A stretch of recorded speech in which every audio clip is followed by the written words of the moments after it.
forte ataque foi lançado à capital ucraniana, Kiev, e um prédio que abrigava crianças, na verdade um centro de tratamento para crianças, um hospital, foi atingido. E as notícias dão conta de que há nos escombros do edifício muitas crianças perderam a vida, segundo repórteres da AFP. Bem, o ataque à capital ucraniana foi assumido pela Rússia.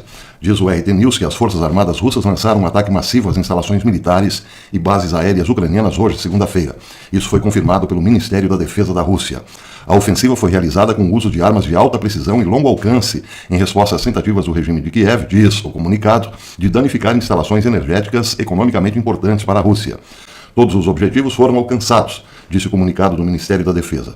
Nesse contexto, o Ministério sublinhou que as declarações de Kiev sobre o alegado ataque deliberado da Rússia com mísseis contra alvos civis são absolutamente falsas. Numerosas fotos e vídeos publicados a partir de Kiev confirmam claramente que a destruição causada pela queda do hospital foi por um míssil de defesa aéreo ucraniano lançado a partir de um sistema de mísseis antiaéreos dentro da cidade, reiterou o Ministério de Defesa da Rússia.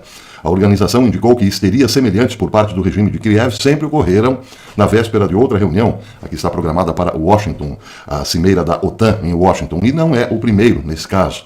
O objetivo de tais provocações é garantir um maior financiamento do regime de Kiev e a continuação da guerra até o último ucraniano, explicou o Ministério da Defesa da Rússia. Bem, é claro que o outro lado dá a seguinte notícia.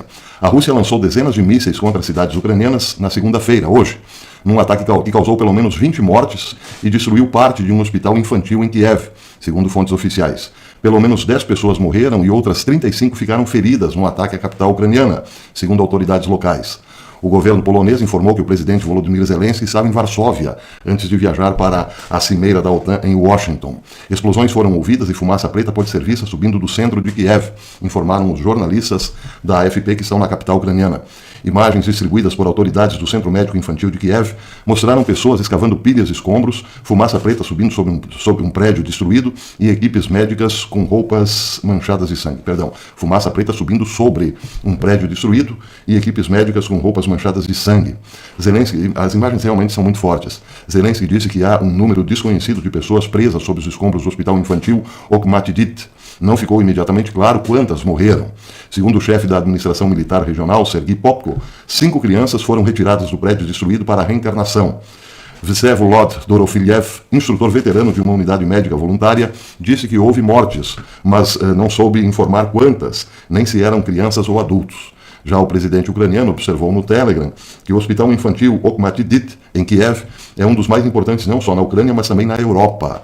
Okmatidit salvou e restaurou a saúde de milhares de crianças, enfatizou Zelensky. Agora, o hospital foi danificado por um ataque russo, com pessoas presas nos escombros, e o número exato de feridos e mortos é desconhecido.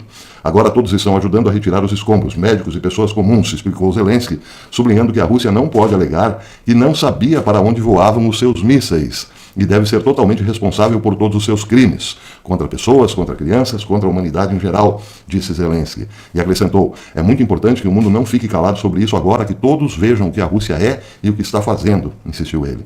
No hospital, um prédio de 2 andares foi parcialmente destruído. No bloco principal, de 10 andares do hospital, janelas e portas foram destruídas e as paredes ficaram manchadas de preto. Numa sala havia manchas de sangue no chão. Equipes médicas e vizinhos ajudaram a remover os escombros em busca de crianças e equipamentos médicos que pudessem estar equipes médicas, que pudessem estar presas debaixo dos escombros. Os voluntários formaram uma fila e passavam pedras e restos mortais uns para os outros.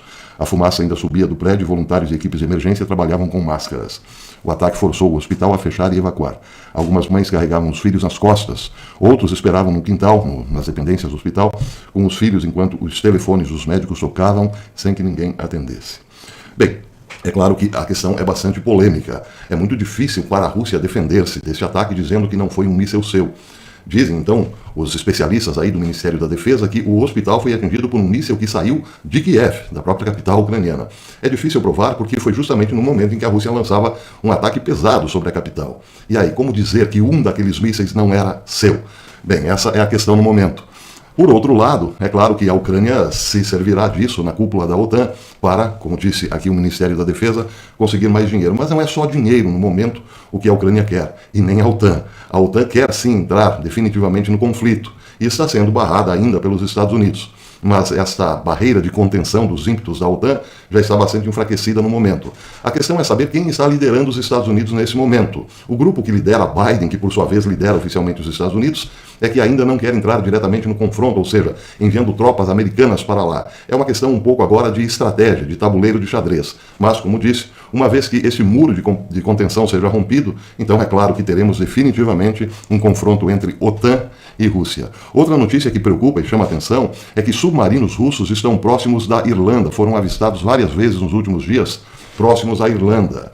Bem, justifica-se a proximidade da Irlanda, primeiro como uma ameaça da Rússia ao Reino Unido, que apoia definitivamente a Ucrânia, mas também porque por ali, no mar da Irlanda, passam inúmeros cabos, os cabos submarinos de internet, por exemplo, que ligam o Reino Unido aos Estados Unidos, que ligam, na verdade, parte da Europa aos Estados Unidos. Então, esses submarinos russos poderiam estar no local também para identificar a exata localização desses vários dutos de comunicação, os vários cabos submarinos. A questão é que a Rússia tem submarinos também muito próximos hoje dos Estados Unidos, pelo menos aqui no continente sul-americano. Os submarinos e navios que estavam em Cuba estão agora na Venezuela e são submarinos de propulsão nuclear, mas com armas nucleares também. Então essa é outra informação que preocupa bastante. Por que submarinos russos, submarinos nucleares, estão próximos da Irlanda? Bem, para terminar, eu volto à tarde, quem sabe, com mais informações aí a respeito dessa possível nova escalada e também a reunião da OTAN em Washington.